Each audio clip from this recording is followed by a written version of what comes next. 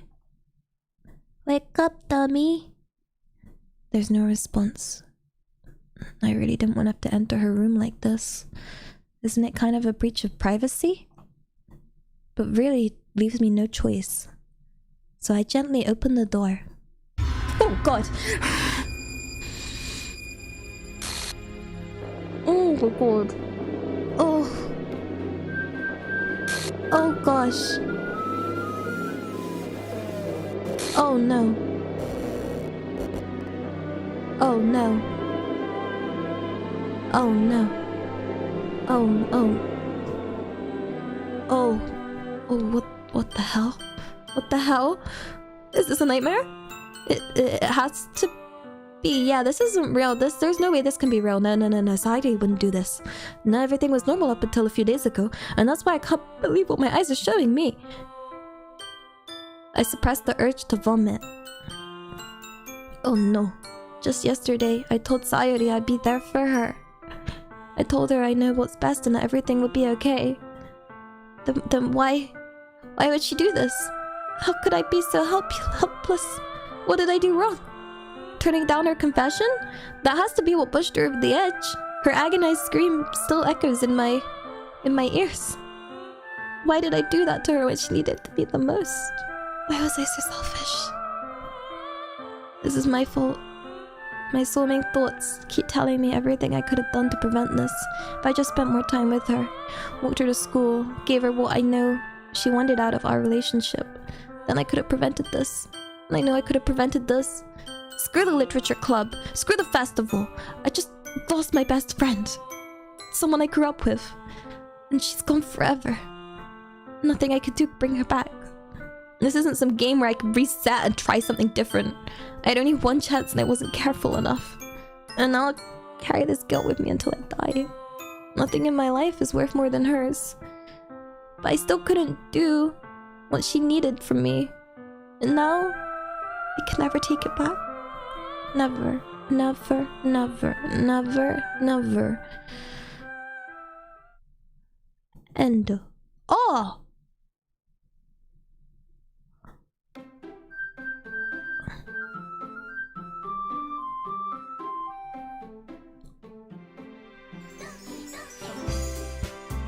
What's this button?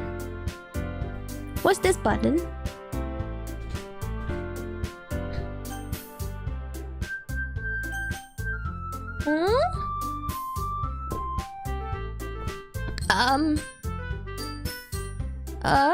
Wait, that was the introduction? Mate? Huh? Gotcha addict! Arigatou gozaimasu! Congratulations on finishing the introduction. Why is the introduction 4.5 hours?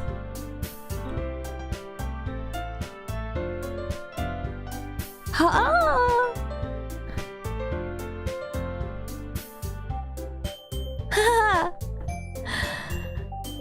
I guess that was the biggest spoiler, right? I won't get any other spoilers, right?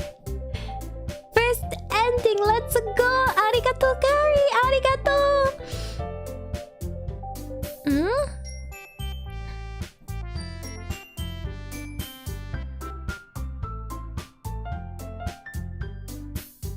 I mean, I don't know if my voice can continue. It's been talking for 4 hours and 20 minutes.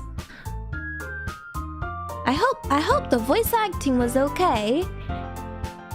It was, yeah, what about Yuri? That was the major spoiler. Oh, there is another big one. I will have to rest now. What do you mean it was out? Really? It was okay? Hey, you're all just being nice. Aya, aya, ay, ay. My crying sorry wrecked me. No! Sorry. I'm daijoubu. Daijoubu. I just hope you're all daijoubu. Like, the crying parts made me worried until I realized it was acting. Yeah, voice acting. I like voice acting. That's why I have all the different letties. That's why I have this letty. I have this letty. I have this letty. And I have this letty.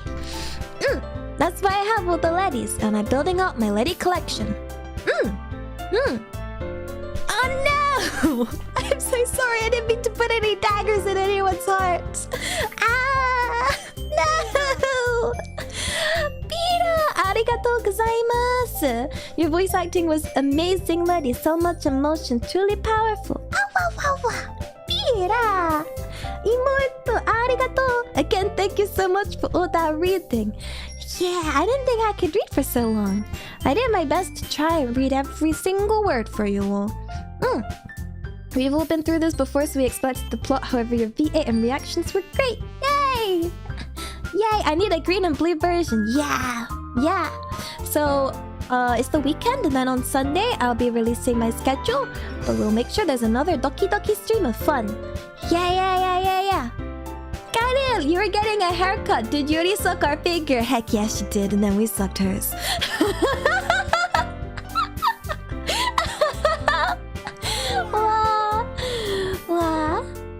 Yeah, I mean, we could always meet here same time next week, if you fancy.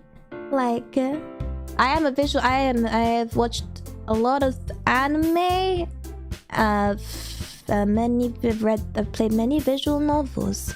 So daijoubu,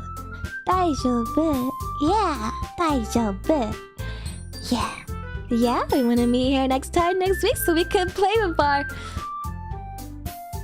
Like, wait. What have they done to the girl? Hi? How am I feeling? My fart's all good. I had 3 glasses of water. So, daijoubu. I was a little concerned how you take that society part. Daijoubu. Oh yeah, I could continue this on my Asia trip. This wouldn't have any issues with my laptop, so. Who's this supposed to? Is that?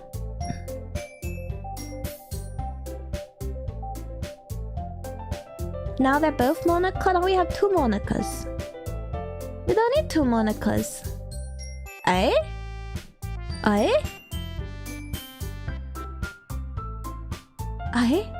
Sayori's dead? No! I refuse to accept! No! Come back! Sayori! No! What? That was 2 at the same time. Wait, I'll go by order it came up in the thing. Adam, arigato. Thanks, lady. Your VA was great. We all loved it. Ay! Oh, make me blush. Ayya. Aros, arigato gozaimasu. Congrats, Aletta. You did one of the games in the beginning. Can't wait to see you beat the game next time. Already eager to see more fun. Yeah. Wow. It's Monica mixed with Sayori. It seems to be mixed with all the others as well. I can see some pink hair. I can see some of Yuri. Sayori in the bin. Mate. Uh-oh. We lost Sayori. Should I have gone for Sayori's route? So wait, does something special happen if I try and load the game? Because I could try and load the game now for you if it doesn't take long. You know?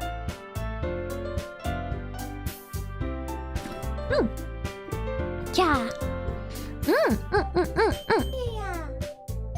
Wow, Gabriella! Arigatou gozaimasu! Thank you! Great stream! Ay! We could give it a try.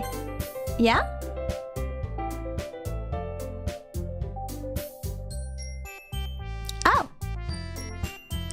Oh, I see. She's been deleted.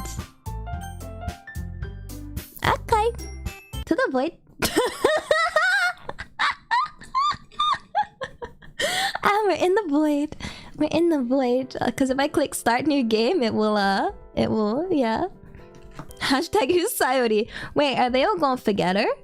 Like... Don't forget to save. What a bunch of lies. What a bunch of lies. But yeah, I'll schedule this stream for like the next same time next week. Forget who. Well, I hope that was okay. Thank you for those who advised adding in the trigger warning. I'll be able to add the even more appropriate one next time. Let's see. I'm actually back tomorrow morning, so I'm back in about 10 hours. Wait, am I back in 10 hours? Ben! Evening stream! Arigatou gozaimasu! Ben, my first sponsor. Yeah. We're back. Yeah, wait, we got something exciting tomorrow morning. Tomorrow morning in 10 hours, we're gonna be designing the channel's mascot. You just woke up. Ohayou gozaimasu. Yay! I'm sorry, you must have joined the stream at the espresso time, right? Karin, arigatou gozaimasu. Thank you. Well, I hope people weren't too upset by the stream, and I hope everyone had a fun time.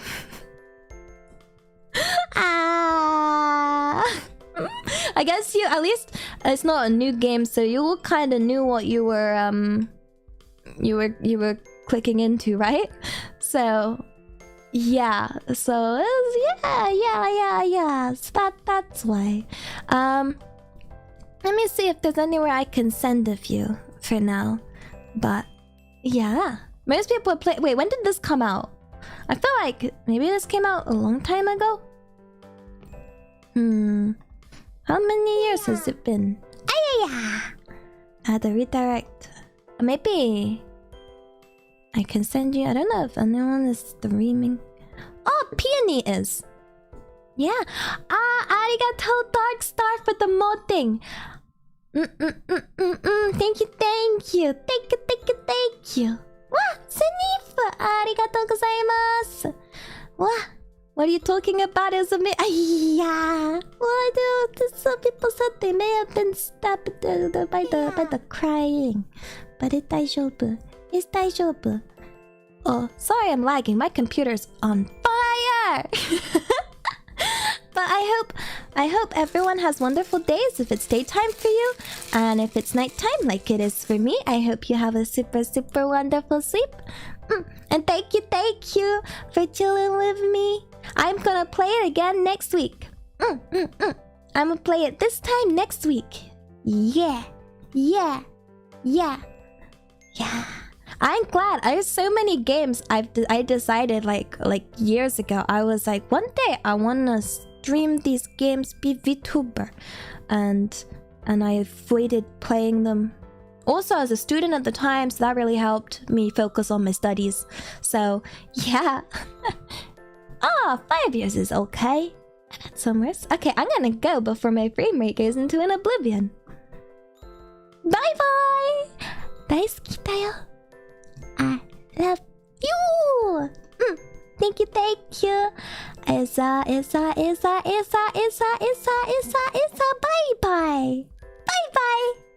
Bye bye.